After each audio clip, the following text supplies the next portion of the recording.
Aloha,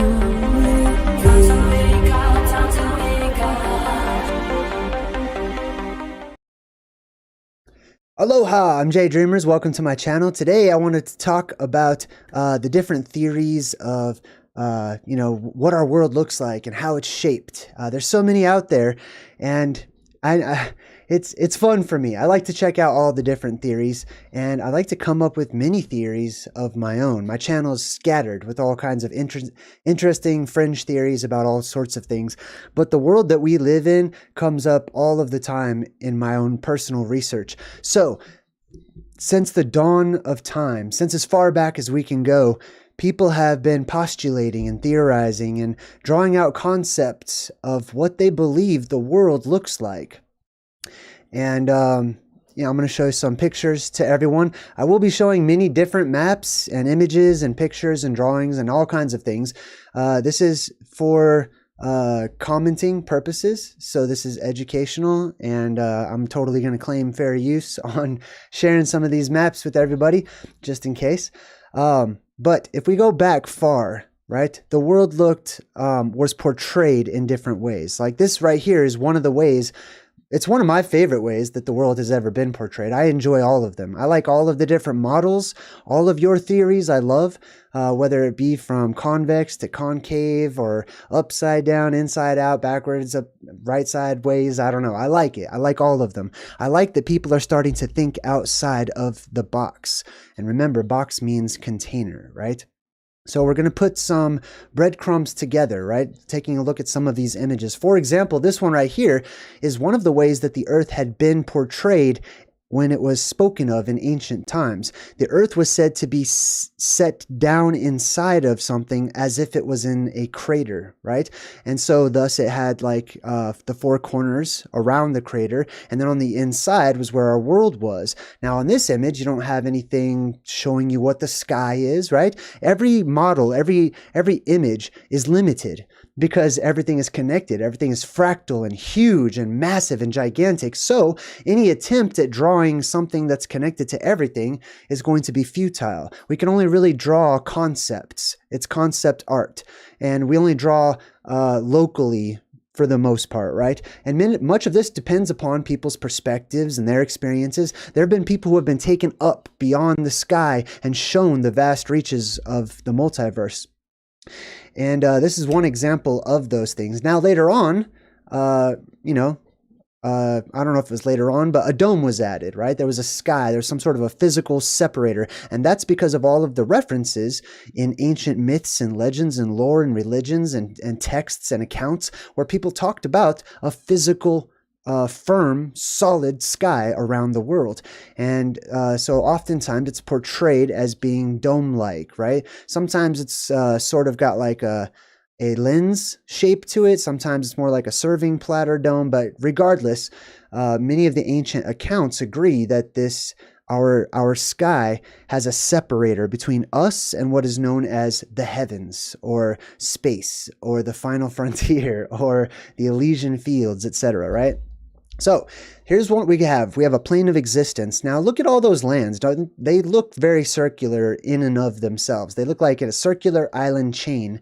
And that's just me taking a look at it, right? So we've got one in a crater. We've got one which is a plane of existence with a domed sky above it.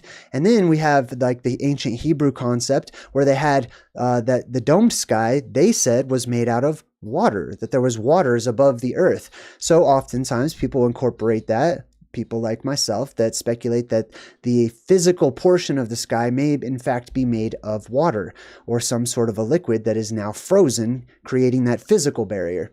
I believe that everything is natural as well. So let's take a look at this one here in particular. You can see that they incorporated the crater aspect to it. This is a linear perspective, so it's just a sort of a side perspective, and that's like if you cut the earth directly in half and cut the dome in half and everything. And now take a look at what we see, right? Over here, we've got like the craters that stick up. As a matter of fact, when they redraw this, they add the crater portions. They have the earth in the middle, and then they have what they call sometimes the pillars of the sky. So as you can see, we're sort of sitting in this sort of crater-like shape. Underneath that crater, and I want you to pay close attention to, look on the sides here. You see how underneath that mountain, it sort of bulges out, and then it goes back around, and where it goes, nobody knows, right? That's the underworld. That looks to me like it connects to something else, right? As if the earth isn't just separated and divided from the other realms and the other worlds. I believe that they are connected. And one of the ways that we are connected is through the ground, or what we call the ground itself. But remember that shape right there, because that shape's going to come into play, as will the craters. So we added the crater shapes, various religions and belief systems and civilizations, including this one has an example of Mayan, Norse, Hindu, Inca, Navajo, Arabic. Pretty much every civilization worldwide has had some sort of a similar concept, right? Where they had this plane of existence that had this dome around it. And then if we look at some of the real ancient maps, instead of just like concept art and drawings, right? So for example, here we have one of my favorite maps. This one shows what seems to be what we call today Antarctica. However, there's no ice on Antarctica in this particular map. But if you look closely, let's zoom in for just a bit, you can actually see that around the edges, if this is the shape of the world, or one portrayed or perceived shape to the world, right? There are little exit points that lead outwards, where the water flows outward into whatever is beyond the Antarctic. There's another exit right there that looks like there's some sort of a bypass area there. There's another one here. There's a few different exit points around the furthest extremities of our world. Not to mention, of course, the inward entrance into the underworld, which is typically located at the center. And then there's other minor centers as well, or entrances and exits into the underworld. So then we have another one here. This is another example where you can see there's sort of the Antarctic shelf or whatnot that surrounds, but you can see that we live in an island world right now, at the very least, while we have these oceans, while we have the remnant of the flood. We have these land masses that just seem to go around in circles. And it's interesting because that's what Atlantis was said to have been too. Now, let's go back just a bit, right? First, we started off with like a plane of existence. The plane of existence dips down and starts to develop a crater-like look to it, or a bowl-like look to it, right? It has a dome type of a look. And then recently, many of us have stumbled upon this unique find. It says, was this world map made 10 centuries ago? And this is something that they had found that allegedly was from ancient Japan. And it's a drawing clearly of our world with those little island masses in the middle where we live. But then outside of these ring barriers, there's these other island lands, right? Adjacent to our land, not out there in space floating around or anything, but on a level plane of existence to the sides of us, essentially, right? And then that leads us to further variations, where people took the original concept and then they started to add, they started to piece together some of the ancient myths of mystical, legendary, and lost lands. And they were trying to figure out what these other lands were on this map over here. So we add some more lands in between those barriers. Now we have two ice walls, or possibly two domes that go up and cover these areas, if we follow suit with the dome theory, right? And then they expound upon that one. Let me make that a bit smaller here. And then they expand upon that one. You see how it starts to get bigger and then bigger and then bigger. And do you also notice how everything is very circular, right? Everything has a circular shape to it, and there's all these little island masses, and water connects everything, right?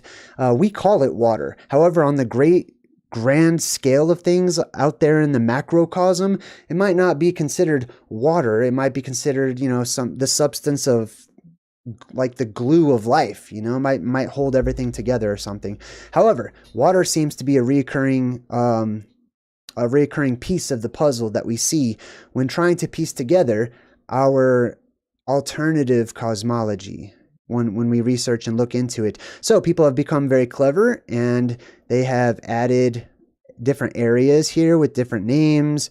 There's mountain rings that tend to go around. And we see this reciprocated at the very center of our world too, right here where the North Pole should be, or where the ancient lands once were, in the middle there. These maps don't really show the North Pole. This one does. And this one definitely does. This is a good example. So the North Pole follows suit with that circular phenomenon. And I believe that this is because everything is electrical or electromagnetic in nature.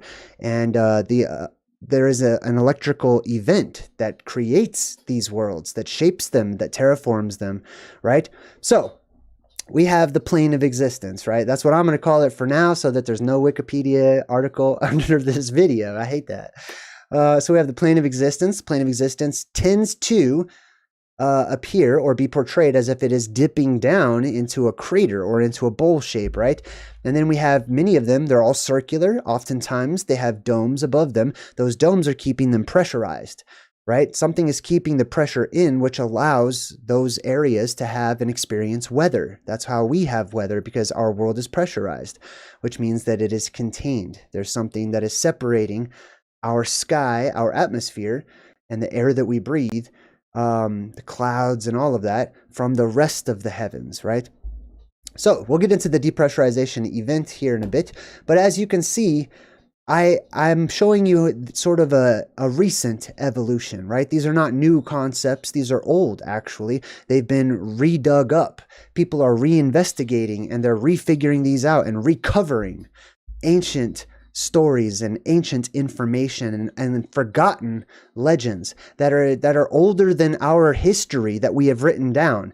Many of these ideas and concepts are probably, in my opinion, known and common knowledge throughout much of the rest of what I call the Fractal Verse, right? So here's our local world. We zoom out a bit, and then we start to see that our world is surrounded by other local, circular, possibly crater worlds around it. Now, a few years back, right, whenever the plane of existence was very, very popular and people were jumping on that train, others started to speculate that, wait a minute, maybe that Antarctic ice shelf, maybe it isn't just a ring, but maybe it just goes out forever, and then there must be these other little crater dots with other little crater worlds, or alternate Earths, right? Other Earths. I absolutely, or not absolutely, but I very much lean towards there being alternate Earths, that there are many Earths out there. In my mind, I don't look up at the sky and see some alien planet Jupiter and some weird Mars planet or whatnot, right? I believe that that's the sky that I'm looking at. But beyond that sky, I believe that we are surrounded by other realms, right? Adjacent to us on a huge, massive, crater-like plane of existence, right? If you could call it that. And then above us and out in what we would call the greater skies, there are other areas, and they are all connected. Just as you saw our Earth in its ancient depictions, it continues on underneath. It has roots to it. Not that it's just cut off and separate and floating around all by itself, but that it actually goes on and it connects to other realms and other worlds. So I like this one too, and I like that some people started to pick up on alternate Earths, and that not just the alternate Earths, but they are connected. Right? This is the opposite of what we've been told, which is space, which is separation, which is division, right? And it's totally white, which I believe is completely appropriate, because I think that beyond our sky, if we look up, we will see white instead of black. I don't think that it is black and dark out there. So a few people started to come up with these types of ideas. There's these adjacent worlds surrounded by ice. I think they called them like the Earth pond theories or something like that, where the little areas that were melted in the ice became little Earth worlds. I like that, right? So let's take that and apply that to a new map. One that many people have started to look into. I do want to give a big shout out, because the copyright is pretty serious, to the dude that made this. So his name is Nos Confunden, or that's what he goes by, right? He's got books, he's got maps and stuff. They are all totally for sale. I have this copy here, which I'm not going to zoom in and get all into detail, because that's not what this video is about, right? Maybe sometime in the future, but I just want to show this as a concept. This circle right here in the middle is the other worlds that we have just gone over. this right here, right? So we started off with our little plane of existence with our little dome on it, if we go back far enough, right? And then boom, we see that there's another circular area that we tend to call or refer to as Antarctica. And then we discover that there's more lands beyond Antarctica. And then there's more lands beyond those lands. And then we start to zoom out more. And then we zoom out more. And we're starting to see that there are all these connected worlds. This one, in this map, at the very least, represents our world. Now, regardless of if this map is correct or not, right? They're all fun. I like them all. They all add something and bring something to the table for my personal research, right? So I added this concept. Let me make this a little smaller. Well, actually, let's go on. I'm going to come back to this map right here. But remember that all of these various little circular worlds, all on this vast, huge, sort of semicircular realm, if I should probably call it the realm. And hold on. Oh, I'm trying to skip through. So here is an image of a synapse. Okay, a synapse is in the brain. We have neurons in our brain, and those neurons are little squishy pieces of you, basically, right? I don't want to give a huge class on brain function and stuff like that, but basically, these are what make it possible for you and I to make decisions. This is what makes it possible for us to put 1 + 1 = 2, to put things together, to think. In order to do that, we have one end of a neuron, which is right here. Sort of let me flip it around, actually, so I don't have to turn my head. Well, let's turn it around the other way. There we go. Okay, so this right here would be like the top, right?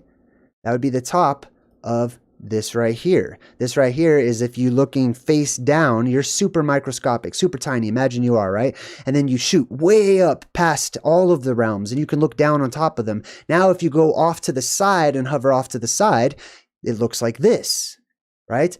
And I want you to pay special attention to all these little circles of light that are moving from this neuron to this neuron, or from this realm to this realm over here, right? This is an exchange that happens every so often where one neuron builds up a lot of chemical energy, right? And it stores it in these bubbles, and these bubbles float through the neuron. From the roots, from Sheol, from the inner earth, if you want to call it that, these bubbles of electrochemical information float up the size of worlds, basically, and they rise to the surface, and then they build up, and they're filled up with electromagnetic energy and various types of chemicals. They're saving them and they're storing them for the right moment. That right moment is whenever there is electricity that is released between these two, and the electricity basically is knocking on the door of this neuron saying, hey, I'm ready for that information. Do you have it? And it opens up. All those little bubbles pop. Boom. And all of the information in the form of chemical and electric energy gets sucked up, and it gets pulled up from beyond our world and into some other world. And it goes upwards, and it is received over here by these other little macrocosmic worlds. So let's actually go back for just a bit, or let's go forward until we get to the end here. I'll share these with you in a bit. Oh, that probably should be flipped back the right way too. Okay, so here is a really good drawing of a neuron. Same exact thing, right? So all of that yellow, that would represent the great realm.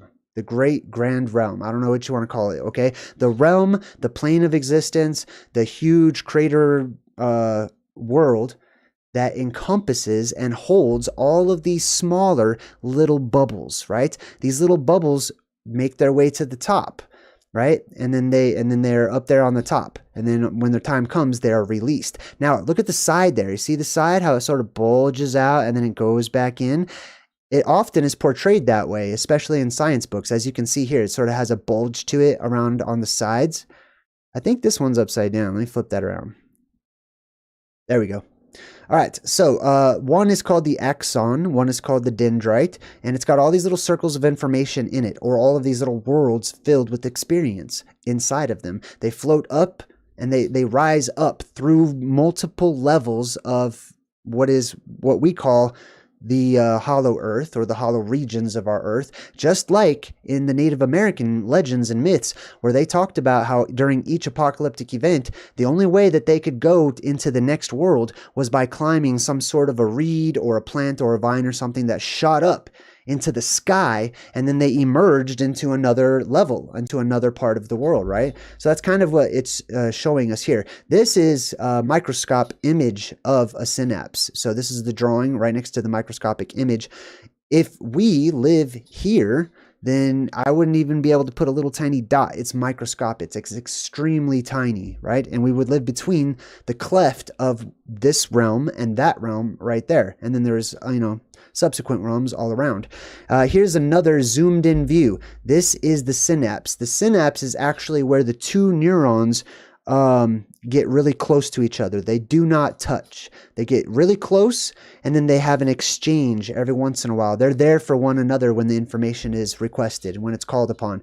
So you could see there's like little tiny, we'll say that those are little tiny worlds in the making there. And then you go down, this is like the inner earth or whatnot. And this world has its own version of that too. They all do. And it goes down, and there's other realms, and there's other cavernous openings, and there's other places down there, right? Here's another close-up drawing of the synapse, right? They're made to transmit energy one to another. You have all these little balls inside, but when they hit the surface craters itself downward, and the bubble comes up to the top, essentially. So these would be the little bubble worlds on the top of this neuron, right? And there's many of them all over the place. Each one has its own specific function, basically. So let's check this out. I want to show you, let's just review. So we've got the crater Earth phenomenon, etc. So this right here, if we apply this, if I shrink this down real small, we would be able to stick it right here, right? As a matter of fact, let's go ahead and do that. I'm going to do some screen sharing on my computer here. One moment. Oh, well, actually, let's check out this video real quick. That way you can see what it looks like during a synaptic event, right? A synaptic event carries what is called an action potential. I think they might explain it. I don't know if the volume's on or not, but I'll tell you what happens. Here is the upper realm. Where is my video? Okay, so up here, this is an upper realm. This is a lower realm. You can choose which one you'd like to live on, whatever, it doesn't matter.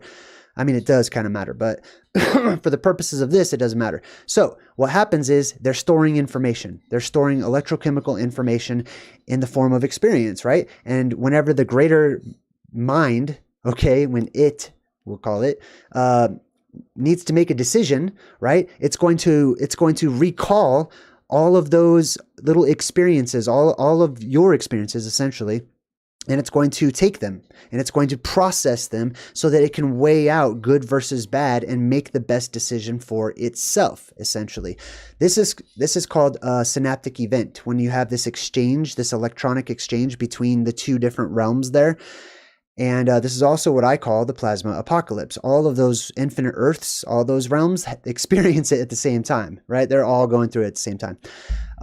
So after the energy is sent through, there is an influx throughout this entire realm here and throughout this entire realm up here of positively charged energy. While it is building up or whatnot, it's negatively charged, right? So if we equate negativity to evil and bad, things get worse and worse and worse and worse until they pop, and then there's a rush of positively charged electromagnetic energy, and people feel great, and it's the golden age, etc. Anyways, so let me go ahead and play this for you. I believe it is muted here. Okay, so they're going to show you, these are like, for example, little domes on that little world over there or whatever. And then the brain says, hey, I need to make a decision. Let me pause this. The decision is called an action potential, right? Once it sucks out all the information and the electrochemical things that it needs, all the experience, your experiences basically, once it sucks it out and it transfers it to like a depot or a storage area where like basically the center of the neuron or wherever it's going to, and it processes it, it's called an action potential, which means it can go left or it can go right. It can do something or it can hinder something. It can not do something, right? And we help out. All of our experiences help out in that process. So electricity is ran between these two things, and you have plasma all over the place, all this plasma spinning around, all those little bubbles from inside of each of those realms pop, and then they release. As you can see, it shows you the bubbles like coming to the surface there, and they will open up, right, causing little craters, right? The craters are caused from below, and they open up just like kind of like how you saw there. Now, that happened super fast. Okay, so let me say this. If we were able to shrink ourselves down to this level, we might already be, but if we could do that, just, you know, just for a good experiment, this, what you just saw in our God world of the macrocosm that we watched in like a half a second, that would last for millennia. Okay, that would last for a very long time, because there's a time differential between us and going way down into the microscopic. There's also a time differential between us and the macrocosm around and above us. Anyways, I just wanted to explain that. All right, so all that information, all the stuff that got sucked up goes down into the little dome tops of the other worlds on the other side, and they receive it, right? They're the receivers. One of these is the giver, believe it. One is the receiver of information, of memories, essentially. It's very interesting. All right, let me go ahead and get rid of that one real quick. Let's see. I want to share my Photoshop deal that I have here. Let me get this pulled up and get ready for you.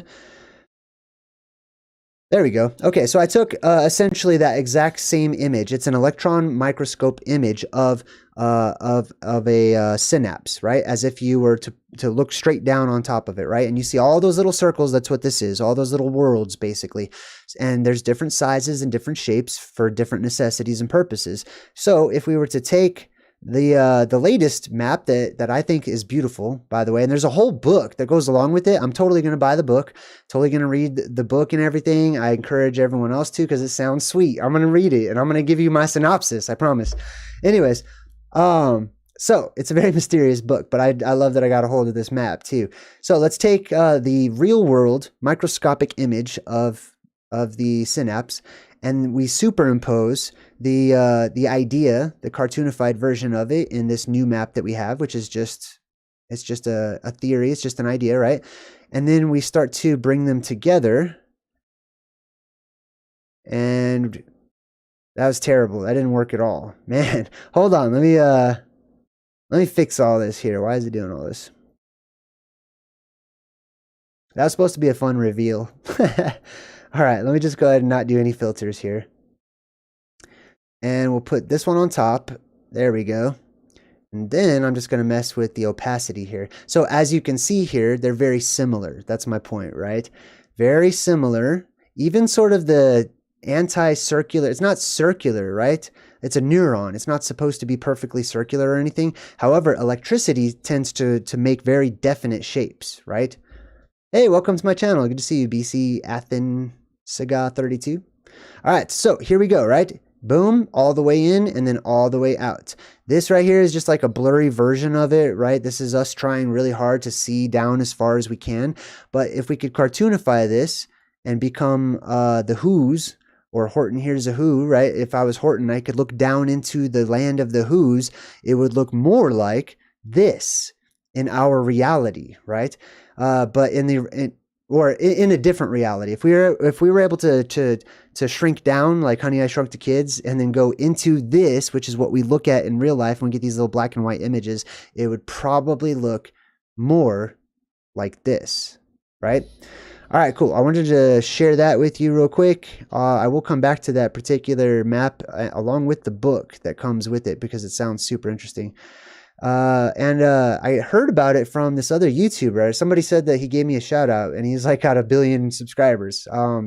Something God 888 or something. Anyways, he seems like a cool dude. I don't know if he watches my channel, but if he does, super shout out. Sorry, I don't remember the name. I'll give him another shout out. I'll put it in the link in the description or whatever. Seems like a good dude. Anyways, where was I? I'm on screen capture. We are down here with the pictures. Okay, so that was that. This is upside down. I believe we've gone through everything so far, right? And here you can see a more squished up version. So for example, this right here, this is the space that we call space. Not a lot of space, right? Between us and that huge next realm that is right next door to us, right? I mean, that doesn't have to be it. That's just something else, right? But that's space right there, that tiny little sliver of a crack. And that would be how tiny we could possibly be. Now, if you get off to the sides of that little crack and you have like a little NASA spaceship or a little Elon Musk spaceship and you can maneuver out there, right? Then you could leave both of those worlds and traverse through, probably, my assumption is that there's plasma conduits, right? That sort of connect things within the mind of God and inside of our minds as well. And you could go off to the side and venture off into unexplored regions, the final frontier, right? Other frontiers. All right, so we talked about this. This is the whole crater Earth theory too. It's definitely up there and related to the moon map, right? I know a lot of people have tried to find. I tried to find some moon map images, but they're really hard because they just show me images of the moon or all kinds of other stuff. I'm gonna do another video on the moon and come back to the moon because I believe that deserves way more of my attention and a lot more of my time talking about it. But I do believe that the moon is showing us, you know, a little reflection of a little glimpse of our world, or at least it's a breadcrumb. That's what I should say. It's a little puzzle piece, a little hint, a little jinkies, and it says, here you go, right? But I don't think that what we look up and see in the sky that's moving around like that, I don't think that that is actually the moon, but an image of it, a holographic plasmic image of light. And I'll talk to you about how that's created another time.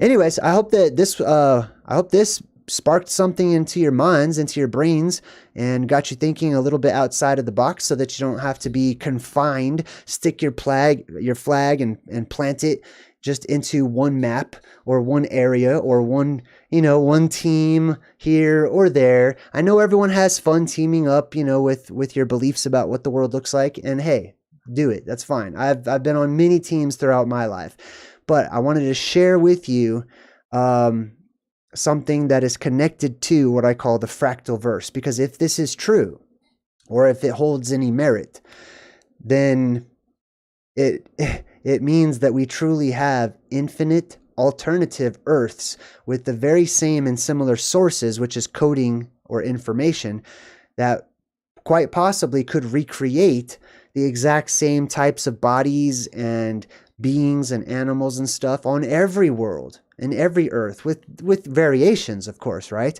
So we have all of those off to the sides, which would be like our closest brothers and sisters and whatnot. Then we have those who are on the sister realm across from us. Those would be considered aliens or whatnot, right? Let me jump in the chat real quick. It's not a super long video. I just wanted to put that together. Let's see. Angel Lovebud says, I'm awesome. Thanks. Super appreciate it. Hey, thanks for all the birthday wishes too. I got lots of donations and stuff, and it relieved me that I could pay bills and stuff. So thank you. I appreciate it. The Watchman, just real quick, I'm just only going to take a couple, says, Jay, did something create all of this we are born into? Yeah, I mean, it's here, so it must have been created, right? I mean, that's the simplicity behind it for me. I feel like it's easier to figure out when we think more like a child.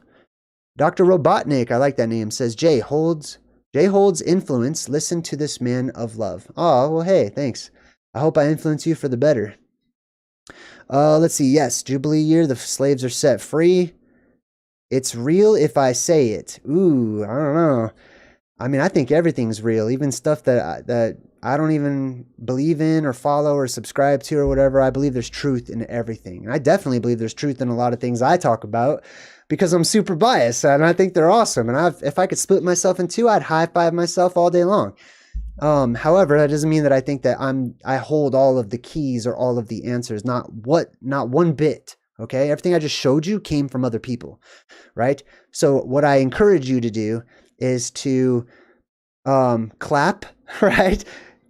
Applause, be like, bravo, good job, I like that. But then use it, right? Take whatever I just gave to you, which other people have given to me, stick that into the library of your mind and add to it. And add your experiences and see which little puzzle pieces that you hold on to that connect to it, because it doesn't stop. I'm certainly not going to figure it all out or tell you everything all at once. The only way that that can happen is by us doing it together.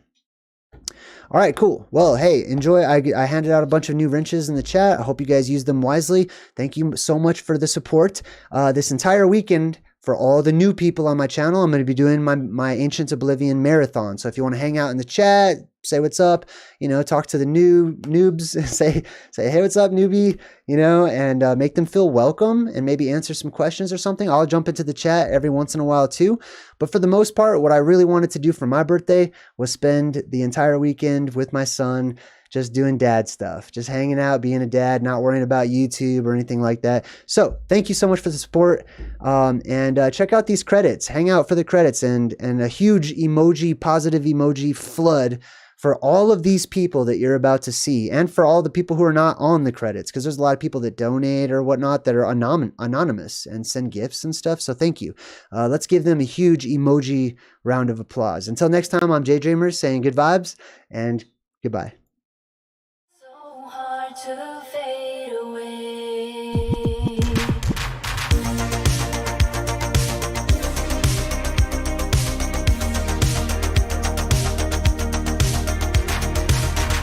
I try so hard to fade away,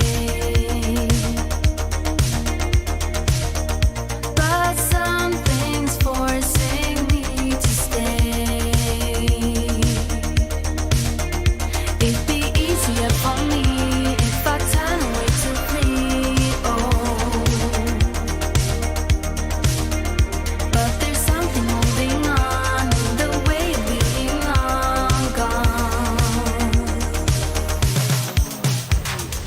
There's so many ways to escape, but I guess it's time to wake up, time to wake up. Far too many ways to escape, but I guess it's time to wake up, time to wake up. Time to wake up, time to wake up, baby. Time to wake up, time to wake up. Time to wake up, time to wake up, baby. Time to wake up, time to wake up. I know I should have done this, should have quit this long ago. Can't stand another heartbreak, but it's time to let it go. It'd be easier for me if I turn away to flee, oh. But there's something holding on, the way of being long gone. There's so many ways to escape, but I guess it's time to wake up, time to wake up. Far too many ways to escape, but I guess it's time to wake up, time to wake up. Time to wake up, time to wake up, baby. Time to wake up, time to wake up. Time to wake up, time to wake up, baby. Time to wake up, time to wake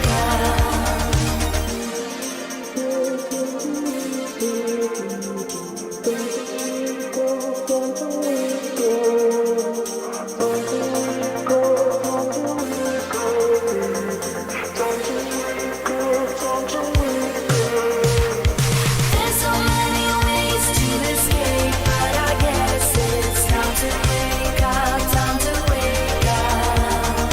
Far too many ways to escape, but I guess it's time to wake up, time to wake up. Time to wake up, time to wake up, baby. Time to wake up, time to wake up. Time to wake up, time to wake up, baby. Time to wake up, time to wake up.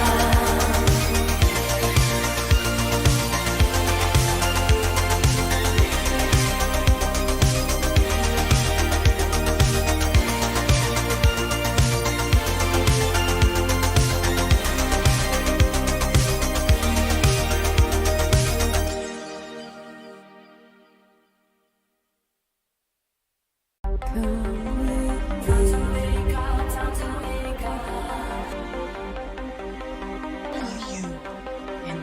vast multiverse.